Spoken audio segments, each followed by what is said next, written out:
বাবার নাম ব্যবহার করে যদি কেউ রাজনীতিতে এসে প্রতিষ্ঠা পায় সেটা আমি জানি না সেটা কতটা সঠিক। কঠিন বলে চ্যালেঞ্জটা নেব না বা ময়দানে নামবো না, এটা তো হতে পারে না। শ্রেয়া পান্ডে তার বাবার লিগ্যাসি আছে, আবার আমার বাবার লিগ্যাসিও যদি আপনাকে বলতে শুরু করি, তিনি হয়তো পাবলিক লাইফে সেভাবে ছিলেন না। লিগ্যাসি সবারই আছে। তৃণমূলের মতন ভোট লুট করতে পারবো না, ভোট ভিক্ষা করতে যাবো। দল যখন মনে করেছেন তখন দিয়েছেন। দীর্ঘ 20 বছর ধরেই কংগ্রেস জোটে লড়েছে। এতদিন আপনি রাজনীতির সঙ্গে যুক্ত, এই প্রথম টিকিট পেলেন, মানে কেমন লাগছে? যে চিমনিগুলো থেকে ধোঁয়া ওঠা বন্ধ হয়ে গেছে, সেই চিমনি থেকে নতুন করে আমরা ধোঁয়া তুলব। আগামী প্রজন্মের ছেলে মেয়েদের কর্মসংস্থানের ব্যবস্থা করব। মানিকতলা কেন্দ্রের ইউএসপি হচ্ছে সাধারণ মানুষ। আমি সাধারণ মানুষের কাছে যাব, মা বোনেদের কাছে যাব, ভাইয়েদের কাছে যাব। ভোট ঘোষণার ঠিক একদিন বাদেই বিজেপি এবং সিপিএম প্রার্থী তালিকা ঘোষণা করেছিল, এবং তারও একদিন বাদে ঘোষণা করেছিল রাজ্যের শাসক দল তৃণমূল কংগ্রেস। কিন্তু এ ধারায় বেশ খানিকটা পিছিয়ে ছিল কংগ্রেস। কংগ্রেস সম্প্রতি প্রার্থী তালিকা ঘোষণা করেছেন, প্রায় 20 দিনের মাথায় ভোট ঘোষণার। আমার সঙ্গে আজকে রয়েছেন সুমন রায়চৌধুরী, মানিকতলা বিধানসভা কেন্দ্রের যিনি কংগ্রেসের প্রার্থী, কংগ্রেস মনোনীত প্রার্থী। দীর্ঘ 20 বছর আপনি রাজনীতিতে, এবছর আপনার শিকে ছিড়ল বলা যায়, মানে কি বলবেন? না, শিখে ছিল ভাষাটা ঠিক নয়। দল যখন মনে করেছেন তখন দিয়েছেন। আর এর আগে সমস্যা তো ছিল কিছু, কারণ আমরা অনেকবার জোটে লড়েছি। দীর্ঘ 20 বছর ধরেই কংগ্রেস জোটে লড়েছে। এবার বিষয়টা হচ্ছে, জোটে লড়লে তো শরিক দলকে আসন ছাড়তে হয়। তা শরিক দলকে আসন ছাড়লে তখন নিজেদের যারা যোগ্য প্রার্থী বা নিজেদের প্রার্থীদের তো ইচ্ছা মতন দেওয়া যায় না। তখন যারা বিশেষ গুরুত্বপূর্ণ তাদের দিয়ে বাকি আসনগুলো শরিক দলের জন্য ছেড়ে দিতে হয়। তা এবছর সেটা একটা সুবিধা হয়েছে যে যাদের দল মনে করেছে যে এরা পারবে, এরা লড়াই করতে পারবে, অনেককেই দিয়েছে, শুধু আমাকে কেন। হ্যাঁ হ্যাঁ, এবং শুধু আমাকে কেন, বহু মানুষ আছেন যারা কংগ্রেস দলের যোগ্য, যারা টিকিট পেয়েছেন, এবং প্রচুর যোগ্য মানুষ আছেন আমাদের সহকর্মী আছেন যারা অত্যন্ত যোগ্য। তারা হয়তো কোনো কারণে পাননি বা তারা তাদের সাংগঠনিক কাজ করার। এতদিন আপনি রাজনীতির সঙ্গে যুক্ত, এই প্রথম টিকিট পেলেন, মানে কেমন লাগছে? আমি দলের প্রতি কৃতজ্ঞ। আর আমি যদি এই বিষয়টা লুকোই যে আমার ভিতরে কোনো উত্তেজনা নেই, কোনো ভালো লাগা নেই, এগুলো মিথ্যে কথা বলা হবে। অবশ্যই ভালো লাগা আছে। আমি দলের কাছে, আমার রাজ্য সভাপতি শুভঙ্কর সরকার মহাশয়ের কাছে এবং সর্বভারতীয় নেতৃত্বের কাছে কৃতজ্ঞ আমার উপরে এই আস্থা দেখানোর জন্যে। আমি আশা করব যে আমি এমন একটা লড়াই মানিকতলা কেন্দ্রে দিতে পারবো যাতে দলের সম্মান বৃদ্ধি হয়।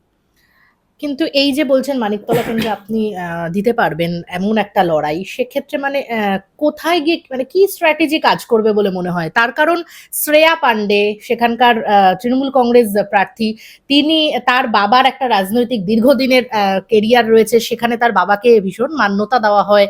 তো সেক্ষেত্রে আপনি মানিকতলা থেকে। শ্রেয়া পান্ডে তার বাবার লিগ্যাসি আছে, আবার আমার বাবার লিগ্যাসিও যদি আপনাকে বলতে শুরু করি, তিনি হয়তো পাবলিক লাইফে সেভাবে ছিলেন না। লিগ্যাসি সবারই আছে। এবার বাবার নাম ব্যবহার করে যদি কেউ রাজনীতিতে এসে প্রতিষ্ঠা পায় সেটা আমি জানি না সেটা কতটা সঠিক।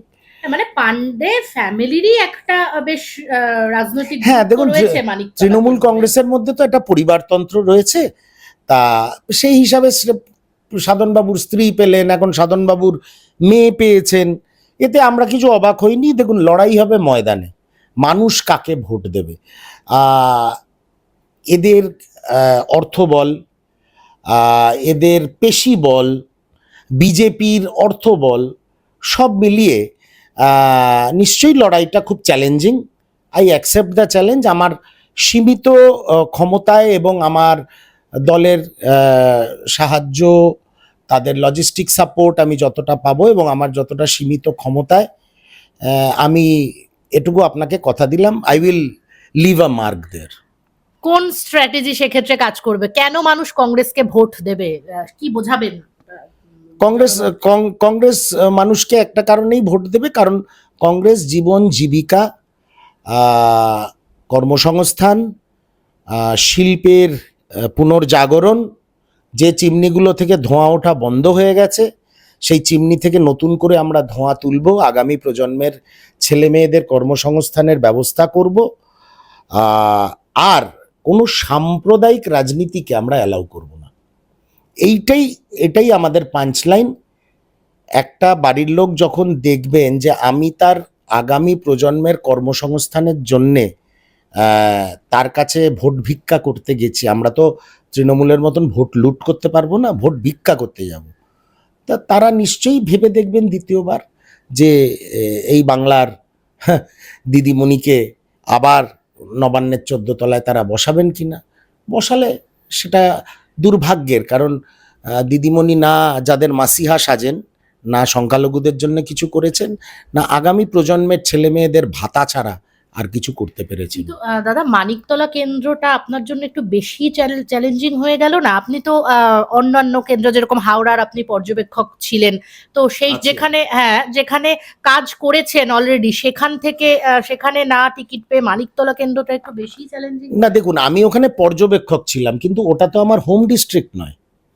আমি দলের হয়ে ওখানকার কর্মকাণ্ডে দলের সঙ্গে, প্রদেশ কংগ্রেসের সঙ্গে সমন্বয়কারী, পর্যবেক্ষক বা অবজারভার মানে বা ইনচার্জ মানে সমন্বয়কারী, রাজ্য নেতৃত্বের সঙ্গে জেলা নেতৃত্বের সমন্বয় তৈরি করা আমার কাজ। But it is not my home district. My home district is north Calcutta. তা আমার হোম ডিস্ট্রিক্ট থেকে আমাকে প্রতিদ্বন্দ্বিতা করার সুযোগ দিয়েছেন আমার দল। মানিকতলা কেন্দ্রে ইউএসপি কি থাকছে? মানিকতলা কেন্দ্রের ইউএসপি হচ্ছে সাধারণ মানুষ। আমি সাধারণ মানুষের কাছে যাব, মা বোনেদের কাছে যাব, ভাইয়েদের কাছে যাব, তাদের আগামী প্রজন্ম যাতে নিরাপত্তাহীনতায় না ভোগে, বেকারত্বে না ভোগে, এবং সর্বোপরি কোনো ধর্মীয় ভাবাবেগ এই বাংলার সমাজে যাতে আবার নতুন করে পুঞ্জীভূত না হয়, এই 3টে বিন্দুর ওপরে জাতীয় কংগ্রেস মানিকতলা কেন্দ্রের ভোটারদের কাছে ভোট ভিক্ষা করবে। কিন্তু শ্রেয়া পাণ্ডেকে যদি আপনি সরিয়েও রাখেন, সেক্ষেত্রে ওখানে বর্ষিয়ান মানে যিনি রাজনীতিবিদ তাপস রায় এতদিন তৃণমূল কংগ্রেসে ছিলেন, এখন তিনি বিজেপিতে, সেই বর্ষিয়ান নেতা কিন্তু দাঁড়িয়েছেন। সেক্ষেত্রে লড়াইটা কি খুব সহজ হবে? লড়াই সহজ কোথায় বললাম? বিজেপির সাম্প্রদায়িকতা, অর্থবল, আর তৃণমূলের অর্থবল আর পেশি শক্তি, কোনটা সহজ হওয়ার মতন রয়েছে এখানে? আর তার উপরে যেভাবে কংগ্রেসের সংগঠনকে মমতা বন্দ্যোপাধ্যায় ক্ষমতায় আসার পর থেকে দিনের পর দিন ভেঙেছেন, প্রলোভন দেখিয়ে আমাদের লোকজনকে দল থেকে নিয়ে গেছেন, নেতা নেতৃত্বকে দল থেকে নিয়ে গেছেন, সেই জায়গায় সাংগঠনিকভাবেও তো আমরা সত্যিই দুর্বল। আমি তো বলছি, আমি অন এয়ার বলছি, একটা বড় র্যালি করা মানিকতলা বিধানসভা কেন্দ্রে খুব কঠিন, খুব কঠিন। কিন্তু কঠিন বলে চ্যালেঞ্জটা নেব না বা ময়দানে নামবো না, এটা তো হতে পারে না। কংগ্রেস কি ব্ল্যাঙ্ক ছেড়ে দেবে মানিকতলা? কখনোই নয়। কংগ্রেস তার অসাম্প্রদায়িক চিন্তাধারা, জাতীয়তাবাদের আদর্শ, সংবিধান রক্ষার আদর্শ, আগামী প্রজন্মের জন্য রুজি রুটি, কর্মসংস্থান, এই সব মিলিয়ে মানুষের কাছে যখন পৌঁছবেন, মানুষ হৃদয় থেকে গ্রহণ করবে। আমরা ভাতা নিয়ে পৌঁছচ্ছি না, আগামী দিনের স্বপ্ন নিয়ে পৌঁছচ্ছি। একদমই। অনেক ধন্যবাদ। আমার সঙ্গে ছিলেন কংগ্রেসের যিনি প্রার্থী হয়েছেন মানিকতলা কেন্দ্রের, সুমন রায়চৌধুরী।